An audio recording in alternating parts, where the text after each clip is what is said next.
Welcome back to the broadcast. Thank you for staying with us. And now to the news-making headlines this morning. President William Ruto now says that the ruling UDA party is overwhelmed by many aspirants seeking the party's ticket in the run-up to the 2027 general election. The president, while addressing leaders from Mount Kenya East, noted that he will host 12,235 aspirants on Wednesday at the State House, Nairobi. Watu sio wapigaji kura. Watu wa kutafuta kura ya kupigiwa. No political party has attracted this number of aspirants. Hata siku ile tulikuwa Jubilee, we never got here. Tunaelewana? Because kuna watu wanasoma mambo kwa ground. Na wanajua hii serikali inaenda kuundwa mahali pale. You know, it's only a few people who cannot see where the government is going to be formed. The broadening of our political leadership, the inclusion of ODM and other parties, because we need to solidify national unity, and we support the president. Lakini kwa sababu nyumba yetu ni ya UDA, mimi naunga mkono tukue solid chini ya party leader wetu Rais William Ruto.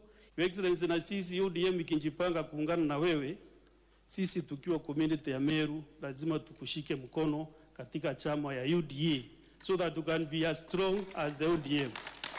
You cannot go to negotiate. You cannot go to negotiate with ODM when UDA is weak. Lakini tunajua sisi ni mtu moja. We are behind and solidly behind your deputy president. Kwa tayari na contractor ana mobilize. Mimi nataka alete contractor the other week ya bridge ya Niti. No administration has done the number of market, not even a quarter. Na sio soko ya mabanda hii ya kwenda kujenga. Soko ya maana. Sindio, sio sheds. Sindio. Kitui County Governor Julius Malombe has admitted to senators that his administration has yet to take full control of sand harvesting in the region. According to the governor, the sector has been infiltrated by cartels who are frustrating the enforcement of a law that seeks to transfer the activity from the hands of community-based organizations to cooperatives. The governor had a hard time explaining how the county government collects only 15 million shillings in revenue from the sand trade. Now, you have reported 4.1 million. 4.1 million, if you are to divide by 365 days, is an average of 11,000 per day. 11,000 per day, even if you took an average of 2,000 per truck, is 5 trucks per day. Is that reflective of the state of affairs on the ground? That there are just about 5 trucks every day paying cess in Kitui? Chair, it depends with whether the sand is commercial or not commercial. Immediately we feel like our intelligence is being insulted. We become very agitated. Kindly just answer the question.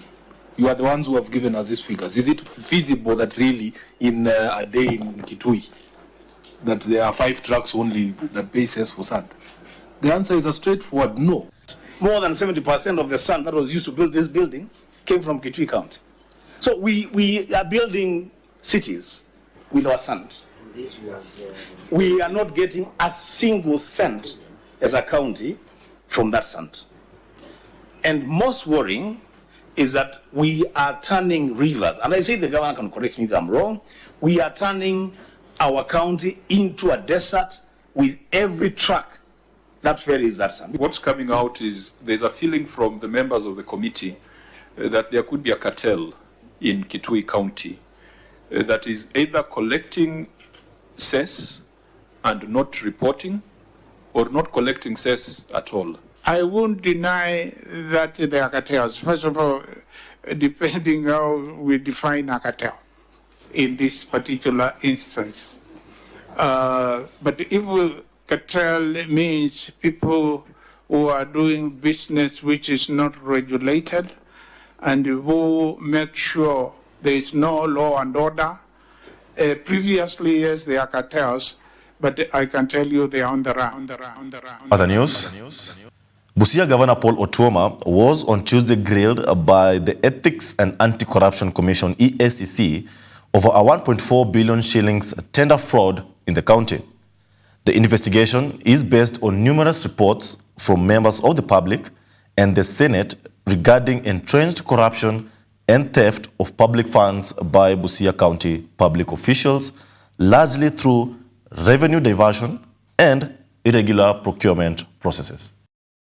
Issues they wanted us to clarify, and they wanted us to clarify in terms of some issues that had arisen in Busia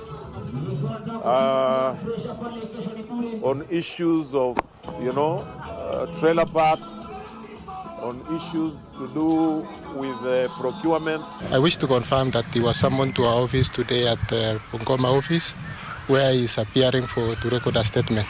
He is not being arrested, but he is being interrogated. He is being writing a statement, and we are also investigating him among other 8 officials of the county government of Busia for an alleged irregularities in procurement or various projects within the county of Busia.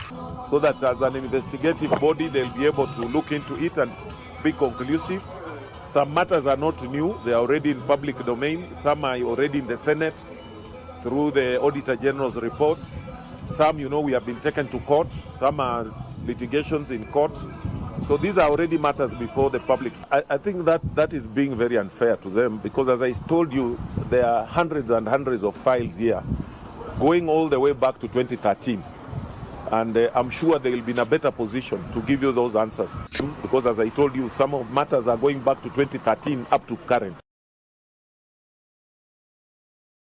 Some business news. Kenya Power has released its financial results for the first half of the 2025-2026 fiscal year, indicating a 5.5% increase in pre-tax profit, reaching 14.83 billion shillings. Kenya Power attributes the performance to higher electricity demand and a reduction in total debt. However, the company has also reported a significant rise in power purchase costs as it moved to meet national energy requirements. It's important to note that all customer categories registered increase in sales across, with the biggest driver here in terms of, when you look at a percentage, export, and I think the MD will mention that when he comes back. This is because of the flow of power to Tanzania. We do power exchange, we have power exchange agreements with Uganda and with Tanzania. As you may note in the full year financial reports, the auditor's report dropped the issue about the uncertainty and going concern that had been specifically anchored on the issue of persistent negative working capital. We are giving out an interim dividend of 0.3 per ordinary share. And you'll actually see that this is 50% rise compared with a similar period the other year, where we had given out 0.2%. All right, that is what we had for you as far as the news and business is concerned. Right now, let's take a look at the world of sport.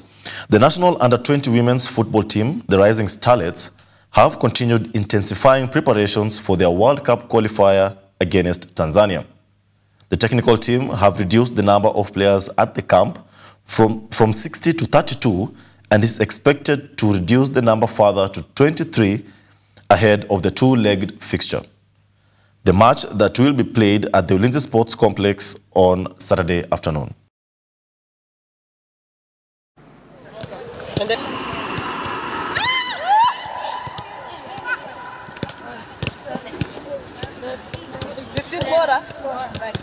Na pia ukiangalia hata players wenyewe venye tuna train grao, mtu anaonyesha kwamba kuna kitu tunataka hapo mbele, na ukiona mtu akiona mwenzake ako chini anamuencourage, anamwambia unaweza, hii ni yetu, lazima tuwin. Tuliona Sekafa venye wanacheza, tujui kama ni hao players. Kwangu kwa ma defenders najua tutachezea venye tumezoea. Mimi na Mideva najua tutapush hapo mbele, haitakuwa rahisi kwao.